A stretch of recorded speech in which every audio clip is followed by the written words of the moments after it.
She said I was too good, said it like an insult, like calm meant boring, like being kind meant I lacked depth. I didn't argue, just stood there in the silence of our fading relationship, watching her throw chaos at the walls of something I built with care. She wanted fireworks, I gave her the stars. Quiet, steady, burning, long after the noise died down. Her name was Tessa. Unpredictable, magnetic, impulsive. She lived for the highs and cursed the stillness in between. I used to think that made her wild, beautiful even. But time has a way of teaching you what's real and what's just loud. Back then, she said, she needed someone who could match her chaos, someone more intense, more dramatic. You're just too stable, Noah, she told me, eyes lit with the kind of restlessness that never sleeps. Too safe, too good. She left with a kiss that wasn't really a goodbye, and a promise she didn't mean. Maybe someday. I didn't chase her, not because it didn't hurt, it did, but because I knew I wasn't the one who ran. I was the one who stayed, listened, forgave too easily. Until one day, I didn't. I let her go, let the whirlwind take her where it needed to go. And then, I chose peace. That was 3 years ago. The kind of heartbreak that doesn't scream, doesn't shatter windows, but leaves you quietly rearranging the furniture of your soul. It took time to unlearn the idea that love needs to be loud to be real, time to heal in the quiet, time to stop confusing intensity with intimacy. That's when I met Elena. It wasn't a firework moment, no crash of cymbals, just two people who smiled at the same line in a book at a corner bookstore cafe. A shared glance, a conversation that didn't race, didn't try too hard. It just felt right. Now, I sit beside her in that same cafe, her hand resting gently on mine, both of us sipping tea and laughing at something only we'd find funny. There's no chaos here, just presence, just peace. And that's exactly when Tessa walks in. The bell above the door chimed softly, and instinct made me glance up. Some sounds you never forget, like the way a familiar voice feels before you even hear it, or how certain footsteps echo with memory. There she was. Tessa Clark, still stylish, still magnetic, still the kind of woman who turned heads when she entered a room. But there was something different in her eyes, an absence of spark maybe, or the presence of regret she hadn't learned to hide. I didn't flinch, just reached for Elena's hand and gave it the smallest squeeze. She smiled at me, unaware of the ghost that had just walked in, and sipped her chai with the kind of peace I once thought I'd never find again. She was wearing that soft ivory sweater she loved, her hair tucked loosely behind one ear. There was no pretense in her, just warmth, grace, and a quiet self-assurance that filled the air around her. Tessa hadn't seen us yet. She was scanning the cafe like someone looking for something she couldn't quite define. She looked out of place in a space that had become my sanctuary. Her heels clicked against the hardwood floors, her jacket a little too sharp for the soft lighting and weathered bookshelves. When her eyes landed on me, I watched her freeze for half a heartbeat. Then she smiled, hesitant, familiar, and entirely out of place. I saw the recognition in her gaze shift to surprise, then land on Elena beside me. That's when her smile faltered. She started toward us like someone still deciding what they were going to say, rehearsing lines in her head that probably sounded right at home alone in her car, but now felt out of tune with the reality before her. I didn't stand up, didn't brace for impact.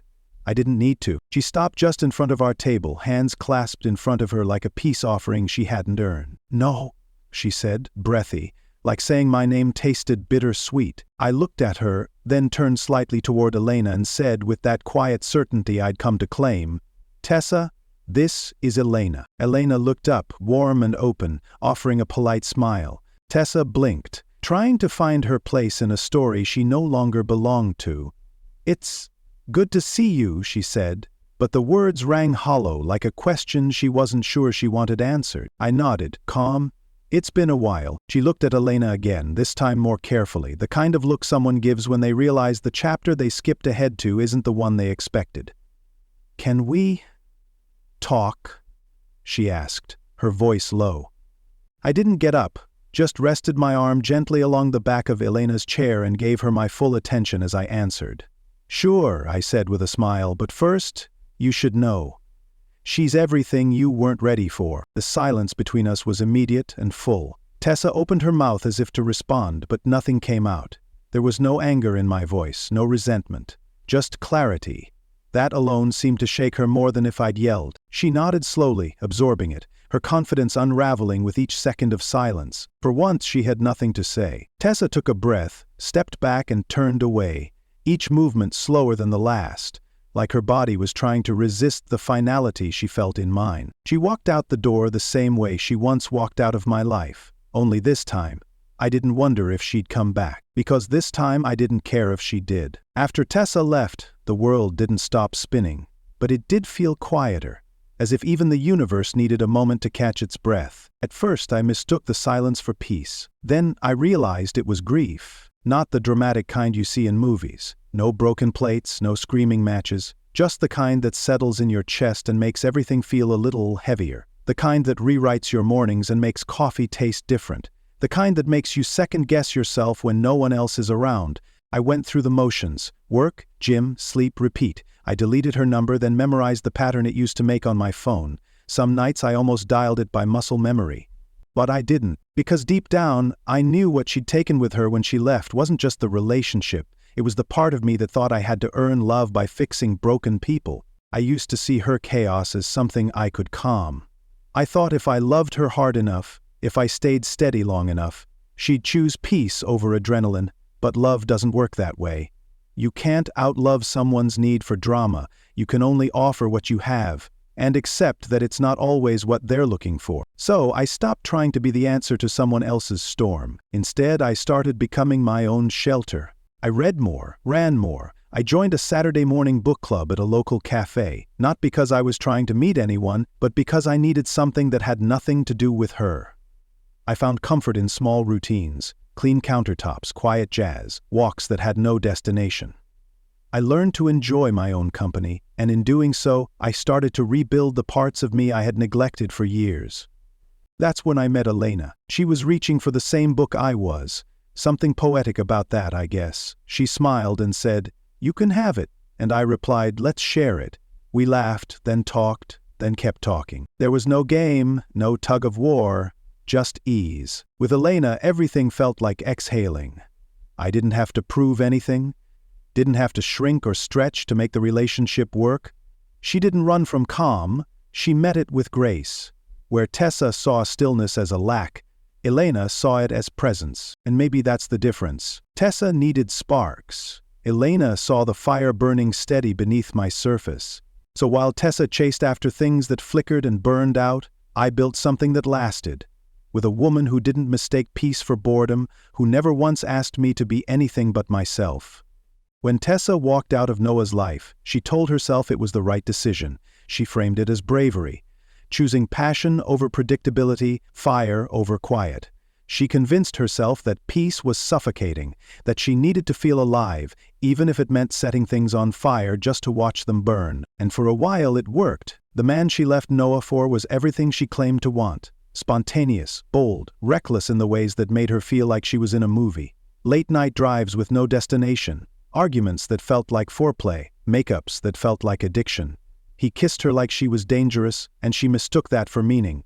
But passion, when untethered, has a short shelf life. Soon, the same things that had thrilled her began to exhaust her. The mood swings, the shouting matches, the jealousy, the constant guessing game about where she stood. She didn't want to admit it, but she started missing Noah's steady voice, his silence that never felt empty, the way he made space for her without trying to fix her, the way he never raised his voice to win an argument. The new guy? He didn't just raise his voice, he threw things. It ended in a blur of slammed doors, mutual blame, and emotional bruises she couldn't name. By the time she left, she wasn't angry, just tired. Tired in a way chaos couldn't fix. For the first time in her life, she wasn't sure what she wanted. She tried to fill the silence.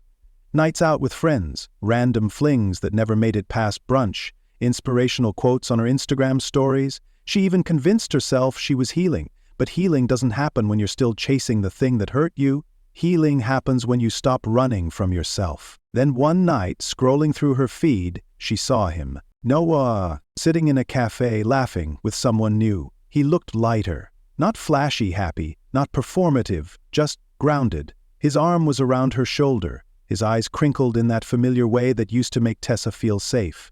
That's when it hit her. She hadn't just lost a relationship, she'd lost a man who knew how to love. Without control, without drama, without needing to be rescued or rescuing anyone else. And the woman next to him?